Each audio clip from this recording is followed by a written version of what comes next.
Hey everybody, it's Marsh here. This is my Bunk'd Season 1, Episode 14 review. A lot of stuff went down. I'm not going to do too big of a video for this episode, but update, I have a huge update.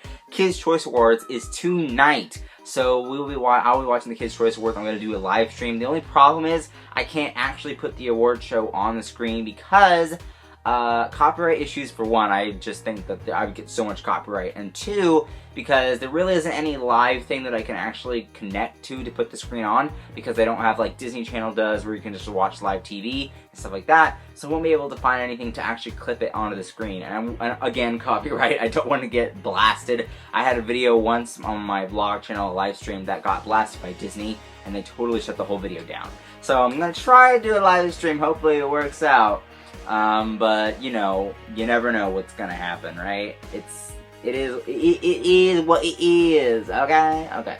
But basically this episode was really good, so let's talk about it. So this episode pretty much was all about, one, staff evaluation, or I guess CIT evaluations, and then two, about aliens. Like the whole teaser thing what you saw on TV is about aliens, right? There's this meteor shower, this big explosion happened. Apparently they thought it was a meteor, Tiffany, Zuri, and Jorge did, but it turned out to be, like, I think it was that boat that exploded or whatever. Something happened to that boat at the end of it, with Gladys saying that there was this boat that had this green liquid and metal lying around, and that's what it really was, but they didn't know that at the time. So basically this new kid comes to the camp, and his name is Marsh, and I just kind of laughed at that because it's like Marshall Monkey, Marsh, you know what I mean? It's kind of weird. I wonder how they come up with the name Marsh. Is that like an actual frequently used name? I don't know.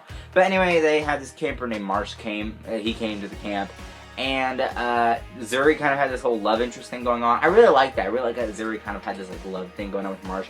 Obviously, they don't have room for Marsh right now because there's just so many characters already, so they kind of just like got him out of there. But I think for someone else to have a love interest, I think that Ravi should get a love interest next. Maybe that would be really interesting to see. Unless the seasons of Jesse, like the latest seasons of Jesse and Bunk'd, have messed him up so much that he can't get a relationship going. Because of all the jokes about him being wimpy and, I don't know.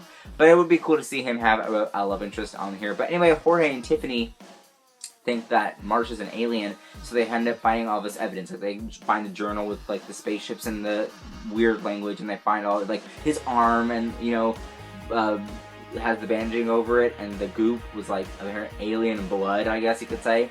But then Marsh ends up explaining all of that, and he ends up leaving and says, this is too much for me. The whole thing between Zuri and him is ruined. He ends up leaving camp, but Gladys says that there was never supposed to be a new camper. So this is basically the textbook case where there's like this alien, vampire, whatever it is, ghost, alien, vampire, whatever it is on a kid's show that someone thinks they are, but they end up having an explanation for everything, and it turns out being like, oh wait, we never found this guy was never our friend, he was never a camper, blah blah blah blah, whatever the excuse is, and they're like, huh, could it be? So I definitely think that Marsh I think that, like, the way they presented it and the way they did the whole scene with him, I don't think he's an alien. I think that something else happened. Like, I don't know, maybe he snuck into the camp. Maybe he wanted to go to camp and snuck in, right? That could be possible. But he says he took a flight. So I don't think he would take a flight all the way to sneak into this camp. So I don't know, something happened. I don't know what went on with Marsh, but he's doing something. I don't know. Now the side story for this episode is that Ravi and Emma get evaluated for CIT evaluations. And they kind of have this like argument, like Xander's like, oh, you don't go, you're not with nature, or something, like whatever Ravi's excuse was. And Ravi even made fun of Xander's mojo with music. Let's not push that, except at the end of the episode, well, not really the end, but like towards the end, he reveals, well, I actually sing and dance to your songs in the shower, so that was kind of embarrassing. But anyway, it was really cool to see that it was kind of more of an Emma-Lou thing rather than a Zuri-Xander thing, but Emma and Lou. Lou is basically, she wears the best friend hat, she wears the boss hat, because, you know, Lou is Emma's boss, so it's going to get a little complicated once in a while, but I like how they, like, presented that, and I like how they kind of went to that idea of Lou having the boss hat and Lou having the bestie hat, so I really like that. But in all, it went really well, and they're still friends, so everything worked out really well. But I really like this episode. What did you guys think of it? Comment down below. Links up there to my other Bunk'd videos.